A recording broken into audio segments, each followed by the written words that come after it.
Recently দেখা যাচ্ছে ঢাকার বিভিন্ন নামি দামি বড় বড় সব ফেমাস ব্র্যান্ডগুলা খুলনাতে তাদের আউটলেট লঞ্চ করতেছে, খুলনাতে তাদের ব্রাঞ্চ ওপেন করতেছে। It's a very good sign, it's a positive sign আমার কাছে পার্সোনালি মনে হয়। কারণ খুলনার মানুষ ঢাকায় গিয়ে ট্রাভেল করে এখন আর তাদেরকে কিনতে হবে না, খুলনাতে বসেই ওই সব নামি দামি ফেমাস ব্র্যান্ডের প্রোডাক্ট গুলো তারা এভেল করতে পারবে। প্লাস তারা ওই সমস্ত ফুড আইটেমও খুলনায় বসে কিন্তু টেস্ট করতে পারবে। It's a positive sign.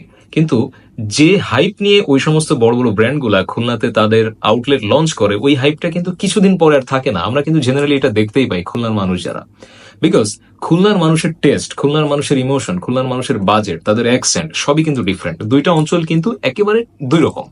So আপনি যদি একেবারে ঢাকার ওয়েতে আপনি এখানে বিজনেস কন্ডাক্ট করতে চান, সেটা আসলে খুব বেশি দিন ধরে এটা কন্টিনিউ করাটা আসলে পসিবল হয় না। এই জন্য আপনাদেরকে আমি পরামর্শ দিব যে আপনারা খুলনার মানুষের ইমোশনটা বোঝেন, তাদের বাজেটটা বোঝেন, তাদের কি চাচ্ছে, তাদের ডিমান্ডটা কি, এটা বুঝে যদি আপনারা সেই ওয়াইজ একটু আপনারা বিজনেসটাকে কাস্টমাইজ করেন বা মডিফাই করেন, আমার সাজেশন থাকবে, তাহলে কিন্তু দীর্ঘদিন আপনারা আপনাদের ওই ঢাকার হাইপটা খুলনাতেও বজায় রাখতে পারবেন।